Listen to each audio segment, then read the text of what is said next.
Hello, c'est Mimi, contente de vous retrouver aujourd'hui dans une vidéo dans laquelle on va parler des tendances make-up de cet été, les tendances make-up du printemps et de l'été 2018 qui s'en viennent. Pour cette revue, je me suis un petit peu amusée justement à jouer à la journaliste, je suis allée regarder un petit peu ce qui s'était passé. J'ai regardé du côté de la mode et des défilés de mode de l'été 2018, ce qu'on voyait, et puis j'ai passé en revue aussi un peu toutes les collections d'été qui s'en venaient et qui sont déjà là, même certaines qui sont déjà sorties, et j'en ai tiré en fait des grandes lignes, donc voilà, je vais vous présenter un petit peu ce qui se présente pour cet été. Comment on va procéder? Tout simplement, on va passer chaque partie du visage en revue et je vais vous donner un petit peu les grandes tendances pour chaque partie du visage. On commence d'abord par le teint et ce qui se démarque clairement pour l'été 2018, c'est le retour au glow. Au niveau des fonds de teint, on va sur des textures beaucoup plus légères, des textures beaucoup plus glowy, des rendus qui sont beaucoup plus lumineux que ce qu'on a vu jusqu'à présent. On cherche plus à sublimer qu'à cacher, donc on sort du mat, on revient vers les choses un peu plus lumineuses et on vient sur des textures aussi beaucoup plus légère. Un exemple flagrant de ce type de teint qu'on va retrouver énormément au printemps et cet été, c'est le nouveau produit de chez Lancôme, c'est le Skin Feel Good. Donc il est considéré comme un fond de teint, mais c'est un fond de teint apparemment avec une couvrance très légère. Ce n'est pas une bébé crème, ce n'est pas une CC crème, ce n'est pas une crème teintée. Il est vraiment indiqué comme un perfecteur de teint hydratant éclat naturel. Chez Sephora, il est classé dans les fonds de teint. Et donc c'est le nouveau produit de chez Lancôme. Ce produit-là, je l'ai testé pour 7 jours de fond de teint, donc vous aurez la revue complète de ce nouveau produit teint Lancôme, donc le Skin Feel Good, dans 7 jours de fond de teint. Et 7 jours de fond de teint, ça s'en vient bientôt, ne vous inquiétez pas. Je vais pas vous donner donc ce que j'en pense, mais ce que je peux vous dire, c'est que c'est un produit très hydratant, il est bourré d'acide hyaluronique dedans. Et le but de ce fond de teint ou de ce produit teint, c'est vraiment d'améliorer le rendu de la peau, de lui laisser un rendu très naturel, très lumineux. Donc pour réussir à faire ces teints très glowy, on va aller donc, comme je vous ai dit, avec des produits comme le nouveau Skin Feel Good de chez Lancôme, ou bien alors avec des produits comme ça c'est un produit de chez MAC, c'est le Next to Nothing. C'est un fluide illuminateur teinté, j'ai fait une revue là-dessus il y a un an lors de sa sortie. Et puis on va utiliser énormément de produits de strobing ou des bases illuminatrices comme par exemple la Black Light Priming Filter de chez Becca ou encore la Strobe Cream de chez MAC. Donc ça c'est les produits qu'on va énormément utiliser pour travailler son teint cet été. Cet été, on va pouvoir sortir les illuminateurs et dire un petit peu adieu au contouring. On va rester vraiment sur juste bronzer et illuminateur. Mais ce qui est intéressant et une grosse tendance qui se retrouve énormément dans plusieurs marques, c'est le strobing du corps ou l'illuminateur pour le corps. Alors, MAC vient de sortir une collection justement de Strobe Cream, mais pour le corps. Il y a des sprays, il y a plusieurs choses. Il y a évidemment Fenty Beauty qui a sorti sa collection Lava. Rihanna pour Fenty a sorti donc des produits justement illuminateur de corps, etc.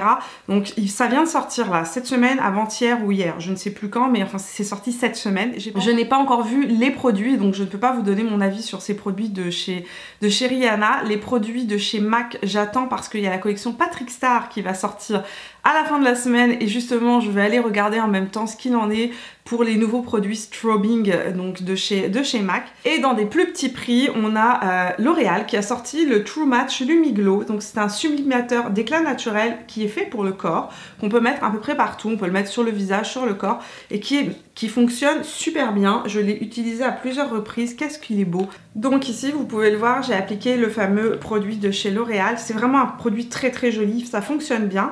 Alors ça fait un éclat très naturel, c'est pas un éclat bling bling, c'est pas vraiment, ça donne ce côté subtil. J'ai la peau en bonne santé, super bien hydratée, toute glowy, c'est très joli comme rendu. Celui que j'ai mis aujourd'hui c'est le 902, c'est l'éclat clair, ils en ont une version plus foncée pour les peaux mates et noires. Alors sur le teint on continue, mais cette fois-ci avec les joues. Grosse tendance, mais cette fois-ci au niveau des joues, c'est le double blush. Si vous avez vu ma revue sur la collection de chez Too Faced qui sort là, qui vient de sortir au Canada et qui sort en France au mois de mai, la collection All Naturally de chez Too Faced, qui est leur collection d'été. Je vous mets le lien ici pour que vous puissiez aller voir cette vidéo si vous ne l'avez pas vue.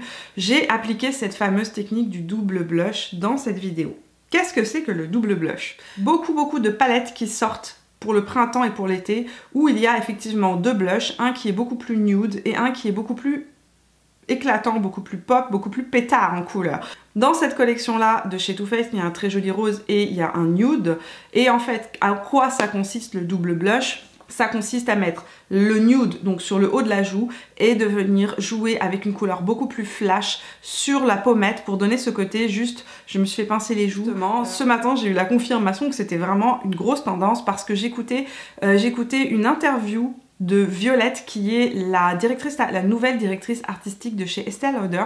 Elle vient de sortir une collection pour Estée Lauder qui est très très très jolie ma foi, mais qui n'est pas disponible au Canada et qui a priori ne sera pas disponible au Canada. Je pense que ça va être une édition limitée qui sera disponible uniquement en Europe. Elle a fait un blush justement où il y a un double blush avec le blush nude à mettre sur le haut de la joue et le blush un peu plus rose, un peu plus peps à mettre sur la pommette de la joue. Si vous vous demandez justement comment vous allez marier ça avec votre rouge à lèvres, on choisit la couleur du blush qui va être la plus pétante là sur le haut de la pommette en fonction de la lèvre et de la couleur du rouge à lèvres que vous allez appliquer sur vos lèvres. Vous n'êtes pas obligé d'acheter un duo, une palette ou un double blush, vous pouvez le faire avec n'importe quel blush. Vous prenez un nude et vous allez rajouter de la couleur sur les pommettes. Alors il y en a dans plusieurs marques, moi ceux que je préfère c'est les BK, les fards à joues lumineux. Donc là j'ai Tiger Lily, ici j'ai Snapdragon qui peuvent vraiment jouer sur les pommettes et donner ce petit air un peu plus bonne mine. Il y a aussi le California de chez Benefit qui est assez... qui donne ce côté aussi très très bonne mine, très joue pincée, qu'on peut mettre aussi sur la pommette de la joue. La collection des fards à joues Milani dans les Baked Powder Blush font aussi cet effet là, donc là c'est Luminoso, mais il y a Berry Amor qui est beaucoup plus rose, beaucoup plus intense, donc on peut mettre aussi sur la pommette de la joue. Donc voilà ce qu'il en est pour les tendances au niveau du fard à joues. Maintenant on s'en va vers les tendances maquillage des yeux. La grosse tendance qui est ressortie, il y a deux tendances qui sont ressorties. Il y a la tendance des fards très très métallisés, très intense, un peu comme ce qu'a sorti Tarte, c'est ce que j'ai mis sur mes yeux moi aujourd'hui. Donc voilà, je me suis un petit peu avancée de manière à ce que vous puissiez voir à quoi ressemble cette fameuse tendance. Ce sont des fards qui sont très très métallisés, ce sont des fards qui sont très pigmentés. Alors là je me suis maquillée avec des fards justement de chez Tarte, qui a sorti beaucoup de fards comme ça d'ailleurs pour l'été. Donc là c'est les Chrome Paint. Donc ça c'est Top Yacht, je vais vous montrer sur ma main pour que vous voyez l'intensité de ce truc là, c'est assez intense. Donc c'est ce que j'ai mis sur toute ma paupière mobile. Et puis j'ai aussi moi en ma possession j'ai Martini, il y a plein de couleurs dans la collection, donc qui est un peu un bronze kaki comme celui-ci. Voilà, vous voyez, c'est hyper métallisé, très très pigmenté et c'est des fards qui s'appliquent au doigt et qui se travaillent au doigt. Donc c'est des maquillages très faciles à faire, on met ça, on tapote. C'est exactement dans la même veine que les fameux Super Shock Shadow de chez Colourpop. Autre grosse tendance cet été au niveau du regard, ça va être de mettre des couleurs flash en point de soulignement, j'ai envie de dire, en dessous de l'œil ou sur l'angle externe du regard. On va retrouver énormément de couleurs très flash qui vont être souvent des bleus turquoise, des bleus royales ou des roses flash et même du jaune. Je vais vous montrer ça tout de suite. Donc là j'ai un exemple typique de la couleur qu'on va retrouver énormément cet été, c'est le Zinc Blue Matte de chez MAC. Si vous avez la palette Jaclyn Hill aussi, vous allez retrouver ce type de couleur à l'intérieur. Donc on va retrouver ce genre de couleurs là aussi qui sont des couleurs très très flash, des beaux violets. Donc ça c'est des couleurs qu'on va retrouver énormément cet été. Là, dans la Moroccan palette aussi on va retrouver énormément de couleurs comme ça. Ça c'est la palette de chez Spongeac. Alors celle-là elle est vraiment parfaite pour cet été parce que vous avez tous les neutres pour faire justement le haut des yeux et vous avez les couleurs d'accent pour venir les appliquer en dessous du ras des cils. Pareil, dans ces types de couleurs là, vous allez pouvoir le voir cette semaine, le 17 exactement, sort la collection de chez Patrick Star, le youtubeur Patrick Star et MAC, donc qui sort sa collection de printemps. C'est la deuxième collaboration de l'année. Et donc dans cette collection, on retrouve exactement ce type de couleur là. Il a le fameux bleu, il y a du rose comme ceci. Et puis une autre couleur qu'on va retrouver énormément cet été, le jaune abeille, le jaune soleil, je ne sais pas comment on pourrait dire ça. Ça peut vous donner une petite idée de ce qu'on va retrouver comme type de couleur. Alright, on termine avec les tendances pour la bouche. Et cette année, on retrouve deux tendances On sort des nudes, on sort des couleurs corail qu'on a retrouvé beaucoup l'année passée. Il y a deux tendances qui semblent être des tendances qui sont assez majeures. La première tendance, c'est la fameuse bouche un peu mordue, un petit peu estompée. Donc les fameux blotted, ça s'appelle comme ça en anglais, hein, blotted lipstick. Alors évidemment, vous en avez plusieurs qui sont sortis chez Colourpop. Ça a été les premiers à sortir ça. Ils ont sorti ça l'été dernier. À l'époque, ça n'avait pas fait de grand bruit. Je pense que cette année, on va en entendre beaucoup plus parler. Plus proche de chez nous, plus facilement accessible, les fameux Powder Puff de chez NYX. Je vous ai fait une revue dessus. Si vous avez envie de voir à quoi ça ressemble, je vous invite à aller voir ça. Donc juste là, voilà, je vous laisse le lien. C'est des rouges à lèvres donc qui font cette espèce de bouche un peu estompée, un petit peu très... C'est pas même pas un effet mat, hein, c'est les rouges à lèvres poudre, hein, ceux-ci. Ça fait vraiment une bouche teintée, comme si on l'avait estompée. Ou alors qu'on vient justement frotter un petit peu la lèvre pour faire une bouche pas trop définie, juste teintée. Deuxième grosse tendance qu'on va retrouver cet été, les rouges à lèvres flash. Et quand je dis flash, je vous parle des rouges intense, rouge orangé et des framboises rose fuchsia, etc.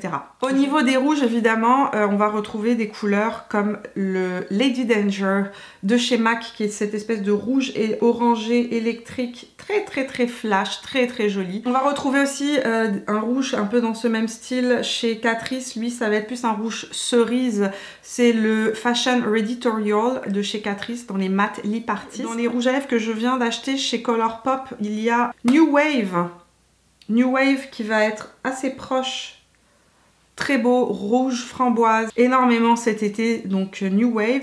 Et enfin dans les roses plus rose électrique, il y a le Check Matte de chez Vice Lipstick, qui est un rose rouge fraise électrique, très joli. Et puis on va retrouver aussi le Bang juste ici, le Bang de chez Urban Decay. Si vous n'avez pas vu ma revue sur ces glosses qui sont juste incroyables, je vous invite à aller les voir. Le Bang est exactement la couleur typique de cet été, un rouge orangé très frais, très lumineux, qu'on va retrouver énormément cet été. Et bien voilà, je vous ai un peu tout dit sur les tendances de cet été au niveau du make-up. Dites-moi quelles sont les tendances qui vous plaisent, celles qui vous plaisent moins. Si ce type de revue vous plaît et que vous avez envie que je vous en fasse à chaque saison, dites-le moi dans les commentaires et évidemment laissez-moi un petit pouce bleu. Nous on se retrouve tout au long de la semaine sur Instagram et sur Facebook, et si c'est la première fois sur ma chaîne, bienvenue parmi nous.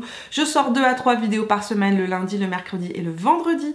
Et si vous n'êtes pas encore abonné, vous pouvez le faire en cliquant juste ici. Moi je vous fais plein de bisous, je vous vois la semaine prochaine pour la prochaine vidéo. Je vous souhaite de passer un super week-end et jusque là, portez-vous bien. Ciao!